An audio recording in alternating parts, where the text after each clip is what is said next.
A new study shows killings by police are routinely undercounted. More than 55% of deaths related to police violence were assigned other causes, a total of about 17,000 police killings mislabeled. The study also shows police mislabeled the killings of black men at higher rates than for any other race. And this data comes as Republicans and Democrats in Congress failed to reach agreement on police reform. Senator Cory Booker saying today a major sticking point was the reporting of all violent police encounters. Should be in a nation that if an officer uses physical force, whether that's a billy club, that data should be collected. We should start understanding what are the traffic stops, the demographics of those and the like. We live in a country where both Senator Scott and I have had personal experiences with wrongfully being stopped by police, guns drawn on us, accused of things that we didn't do. If there's no transparency into those actions, we can't deal with it. Joining me now, Roland Martin, host and managing editor of the podcast Unfiltered. Hey, Roland, good to see you. First question out of the gate here. Why would Republicans be against transparency, reporting data of things that have actually happened? Easy, because they're fraudulent and they choose to be aligned with police unions. Republicans are always about law and order. And so that's what you've always seen on the local, state, and national level.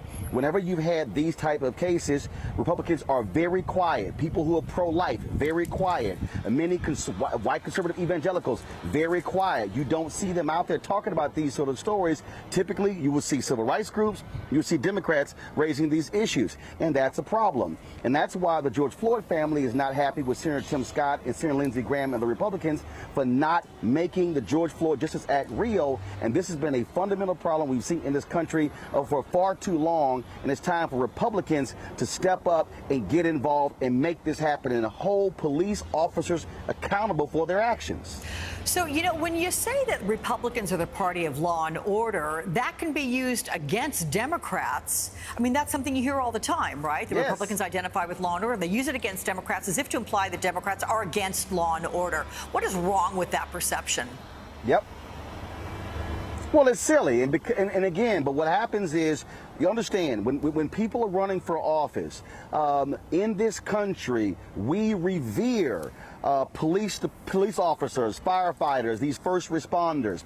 And so, if you're running for mayor of a city, if you're running for district attorney, or if you're running for any office, one of the most coveted endorsements is from those particular unions, and they understand that power. And so that's why you often will see laws not get passed, because the power of those unions in making sure they don't get passed. They hold significant sway over elected officials. And so, yes, Democrats for a very long time, up until the last, I would say 5 to 8 years, were very much law and order, law and order, law and order. I mean, look, I just landed in L.A. That's why I couldn't even change clothes. But the bags were late. But Jackie Lacey was booted out as district attorney. Gil Garson, who came from San Francisco, ran as a progressive. She never prosecuted one police officer. Marilyn Mosby in Baltimore. You have Aramis Ayala, who was in Florida. So you now have progressive district attorneys who have now been able to win because progressive activists now understand the value of having people who are DAs who are not aligned with the police officers. Gotcha. Getting back to this study about police killings, it was published, by the way, in the Lancet Medical Journal. It lists police violence, Roland, as an urgent public health crisis here in the U.S., and it points out that accountability is also lacking, with only 1% of officers involved in killings being, in fact, charged with a crime. Senator Booker also saying today that the majority of police officers agreed on accountability for wrongdoing. So what's it going to take to get this legislation moving again? What it's going to take is it's going to take President Joe Biden being just as concerned and aggressive when it came to his infrastructure bill, when it came to his Build America bill. He has to be more aggressive. And what it's going to take is it's going to take people out there putting pressure on Senator Tim Scott, Senator Lindsey Graham, and Mitch McConnell to do more. You know, Senator Tim Scott a week ago came out and said, well, it was a bridge too far. Democrats were trying to defund the police. I've been communicating with him and his office all week. Do you know what we found out, Alex? Michael Herron has a great piece in The Root.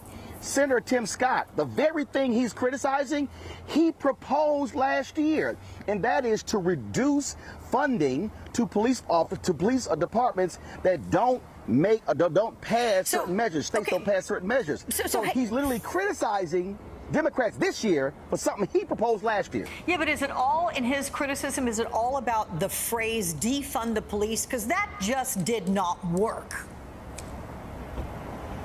Well, no, actually, it works for his constituencies, and that's the whole point, which is why he's using the phrase. He knows it's not true. He knows it's wrong. I was texting him this week, and he said, "Well, go to this section, this section, this section of the bill." Well, I didn't see it, but then when I sent him Harriet's piece saying, "Wait a minute, you last year called for the very same thing," I have not heard from him in 3 days, have not heard from his staff.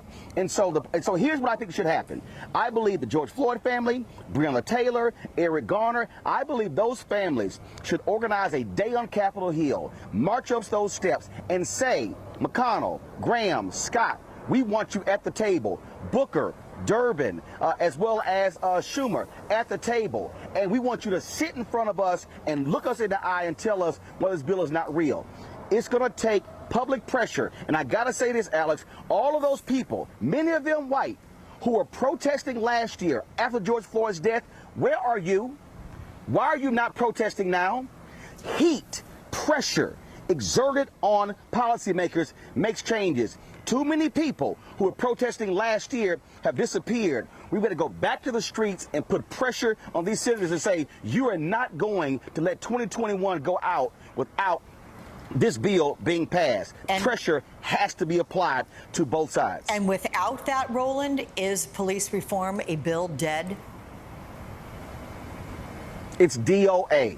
It's DOA. I don't care. Look, they've been meeting for months, and the reasons given are nonsensical. You've got most of the police unions who actually are agreeing with the compromise put forth by Senator Cory Booker. It's the Sheriff's Association, Senator Tim Scott, his folks sent me their statement that disagrees with it. So we got the Fraternal Order of Police, the police chiefs, Noble, National Organization of Black Law Enforcement Executives, and others who agree with it. You got a couple who don't. Republicans are siding with a couple that don't. No, that's why we got to be in their faces, protesting, showing up at town halls, wherever they go, say, y'all got to move on this act. Okay, Roland And Martin. President Biden, he's got to do more.